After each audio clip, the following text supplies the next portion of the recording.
नमस्कार विद्यार्थी मित्रांनो, मराठा विद्याप्रसारक समाज संस्थेचे KTHM college department of sociology FYBAच्या सेमिस्टर सेकंडमध्ये विद्यार्थी मित्रांनो, आज आपण सामाजिक संस्था सोशल इन्स्टिट्यूशन्स याबद्दल माहिती घेणार आहोत. सामाजिक संस्था, त्याचा अर्थ आणि वैशिष्ट्ये आपण त्या ठिकाणी बघणार आहोत. Social institute meaning and characteristics. मी प्राध्यापक दीपक शिंदे आपलं सर्वांचं स्वागत करतोय. विद्यार्थी मित्रांनो, सामाजिक संस्था म्हणजे काय या संदर्भात आपल्याला वेगवेगळ्या विचारवंतांच्या विचारांमध्ये भिन्नता आढळून येते. तसं पाहिलं तर माणसाच्या काही गरजा आहेत, समाजाच्या गरजा आहेत आणि या गरजा भागवण्यासाठी अत्यंत महत्त्वाची भूमिका या सामाजिक संस्था पार पाडत असतात. सामाजिक संस्था यांचा उल्लेख वेगवेगळ्या प्रसंगी वेगवेगळ्या ठिकाणी वेगवेगळ्या अर्थाने वापरला जातो. काही वेळेस शाळा, बँका, हॉस्पिटल यांचाही उल्लेख संस्था म्हणून केला जातो. परंतु संस्थेचा असा अर्थ या ठिकाणी अजिबात अभिप्रेत नाही. विचारवंतांच्या मते सामाजिक संस्था म्हणजे काय हे बघणं आपल्याला आवश्यक आहे. समाजशास्त्रज्ञांच्या मते सामाजिक संस्था नेमकं कशाला म्हणता येईल या संदर्भात काही मोजक्या विचारवंतांच्या आपण व्याख्या त्या ठिकाणी अभ्यासणार आहोत. पहिली व्याख्या आहे हॅरी जॉन्सन नावाच्या विचारवंताची. हॅरी जॉन्सन या विचारवंताच्या मते मान्यताप्राप्त नियमांच्या संचाला सामाजिक संस्था असं म्हणतात. म्हणजे जे नियम ठरवलेले आहेत, आपण आपल्या गरजा कोणत्या प्रकारे पूर्ण कराव्यात, कोणत्या प्रकारे त्या गरजा पूर्ण करू नये, यालाही काही नियम आहेत आणि हे नियम पाळणं सर्वांवर बंधनकारक असतं. म्हणून मान्यता प्राप्त झालेले जे काही नियम आहेत गरजा पूर्ण करणारे, त्याला सामाजिक संस्था असं म्हणता येईल. अशी व्याख्या अमेरिकन सोशिओलॉजिस्ट समाजशास्त्रज्ञ हॅरी जॉन्सन यांनी वापरलेली आहे. दुसरी व्याख्या आपण बघणार आहोत मेरिल आणि एलरेज नावाच्या विचारवंताची. ते असं म्हणतात, मूलभूत सामाजिक कार्यांच्या पूर्तीकरिता व्यक्तींच्या आचरणांचे संघटित रूप प्रस्थापित करणारे सामाजिक साचे म्हणजे सामाजिक संस्था होय. आता मूलभूत गरजा भागवण्याचे आणि आचरणांचे जे काही साचे तयार केलेले आहेत, आपण कसं वागावं कसं वागू नये याचे एक साचे केलेले. जसे एखादी वस्तू बनवताना त्याचा साचा असतो, तशा प्रकारे आपल्या वर्तनाचा, आचरणाचाही एक साचा आहे आणि तो साचा म्हणजेच गरजा पूर्ण करण्याचा साचा म्हणजेच मेरिल आणि एलरेज यांच्या मताने सामाजिक संस्था होय. पुढची व्याख्या किंग्सले डेव्हिस या विचारवंताची आहे. किंग्सले डेव्हिस यांच्या मते एक किंवा अनेक गरजा पूर्ण करण्यासाठी असलेले लोकाचार, प्रथा, परंपरा आणि कायद्याचा संच म्हणजे सामाजिक संस्था होय. आता आपल्या गरजा पूर्ण कशा कराव्यात याचे काही अलिखित नियम आहेत, काही लिखितही नियम आहेत. लिखित नियम उदाहरणार्थ कायदे आहेत, परंतु अलिखित नियमांमध्ये कशाचा समावेश होतो? प्रथा, परंपरा, लोकनीती, लोकरूढी यांच्या रूपाने सुद्धा आपलं वर्तन कसं असावं हे सांगितलं जातं. त्यामुळे एक किंवा अधिक कार्य पूर्ण करण्यासाठी असलेले लोकाचार आणि कायदे त्यांच्यातील असणारा परस्पर संबंध याला त्याने सामाजिक संस्था असं म्हटलेलं आहे. आता या सामाजिक संस्थांच्या व्याख्यांवरून आपल्याला काही मुद्दे स्पष्ट होताना बघायला मिळतात. सामाजिक संस्था या सामाजिक नियमने आणि मूल्य यांनी मिळून बनतात. दुसरा मुद्दा आपल्याला असं सांगता येईल की सामाजिक संस्था सामाजिक संबंधाची एक व्यवस्था आहे. तिसरा मुद्दा असा स्पष्ट होतो की व्यक्तीच्या गरजा भागविण्याकरता संस्था अस्तित्वात आलेल्या आहेत, वेगवेगळ्या संस्था, आणि या संस्था ज्या आहेत त्यांना समाजाची मान्यता आहे. उदाहरणार्थ कुठल्या कुठल्या संस्था समाजामध्ये आहेत? विवाह संस्था आहे, अर्थसंस्था आहे, शिक्षण संस्था आहे, कुटुंब संस्था आहे, शासन संस्था आहे. अशा विविध प्रकारच्या संस्था समाजामध्ये निर्माण झालेल्या आपल्याला बघायला मिळतात. विद्यार्थी मित्रांनो, आपल्याला सामाजिक संस्था म्हणजे काय हे व्याख्यानावरून समजलेलं आहे. आपल्याला सामाजिक संस्थेची काही वैशिष्ट्ये त्या ठिकाणी बघायची. पहिले वैशिष्ट्य तुम्हाला स्क्रीनवर दिसतंय. औपचारिक निर्मिती. कोणत्याही समाजामध्ये निर्माण झालेल्या सामाजिक संस्थेची निर्मिती ही मुद्दाम होऊन तयार केलेली नाही, तर समाजाच्या विकासाबरोबर या संस्थांचीही निर्मिती झालेली आपल्याला बघायला मिळते. विशिष्ट कालखंडामध्ये विशिष्ट प्रकारच्या अशा सामाजिक संस्था या तयार झालेल्या आहेत आणि या संस्थांचे नियम बऱ्याचदा अलिखितही असतील, काही वेळेस लिखितही असतात. अलिखित नियमांमध्ये आत्ताच मगाशी उल्लेख केल्याप्रमाणे लोकनीती, सामाजिक नियमने, लोकाचार यांचा समावेश होतो. आता लोकाचार म्हणजे लोकांच्या वागण्याचे प्रकार.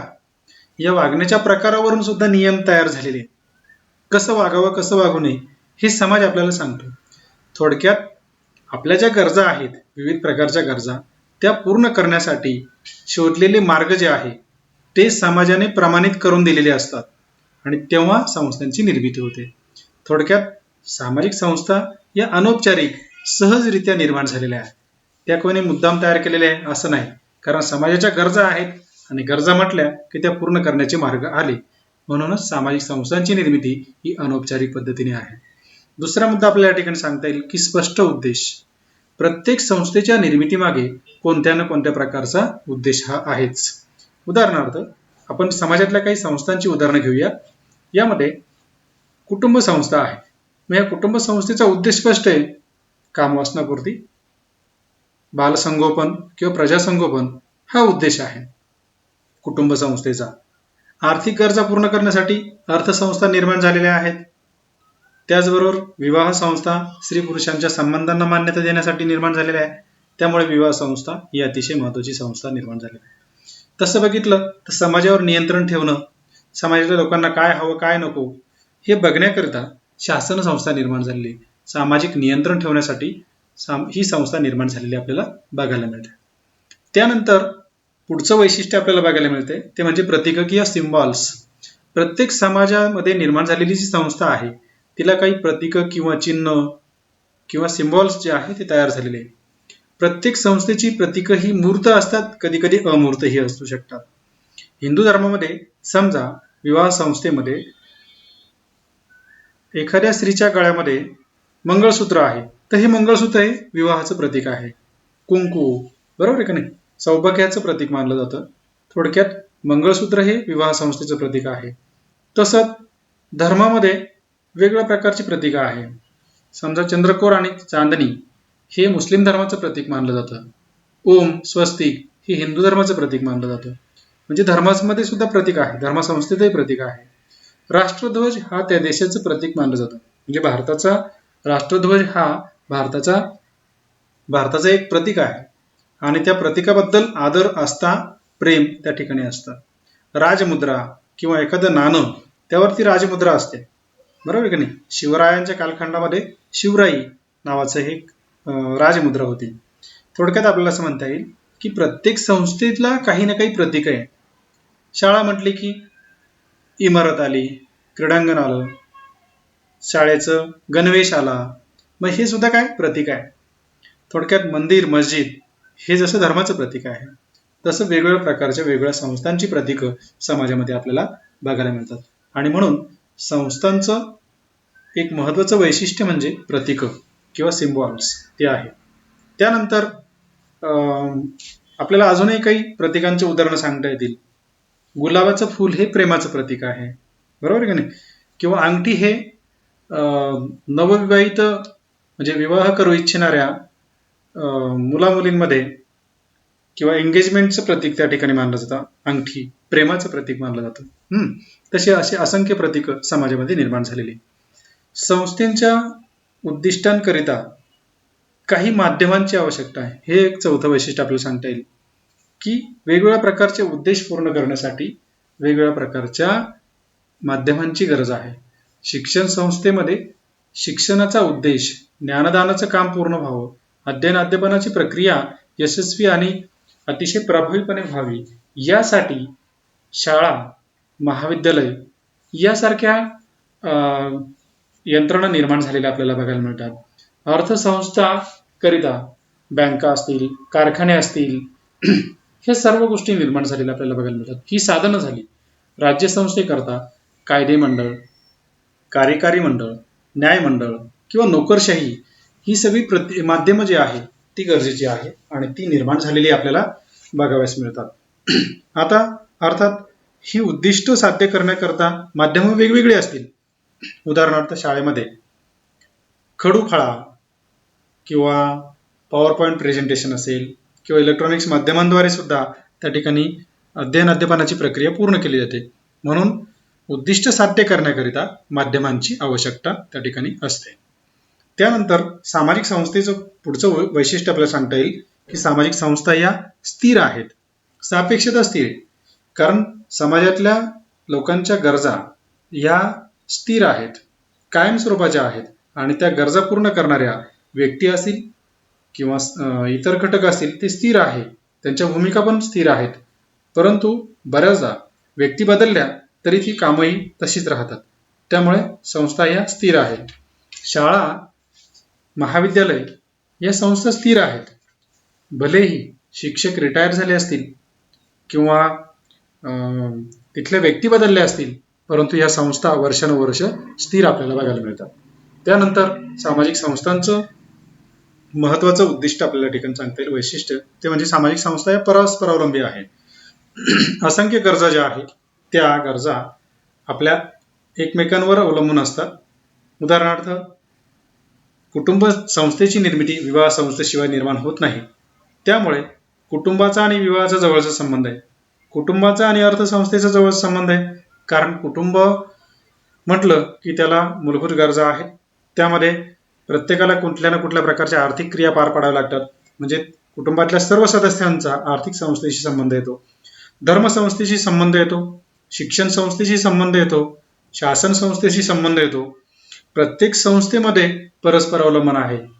एक किंवा अनेक कार्य पार पाडण्यासाठी, अनेक भूमिका पार पाडण्यासाठी आपल्याला विविध प्रकारच्या कार्यांच्या पूर्ततेसाठी परस्पर अवलंबित्व आपल्याला बघायला मिळतं किंवा एकमेकांवर या संस्था अवलंबून असलेला आपल्याला बघायला मिळतात.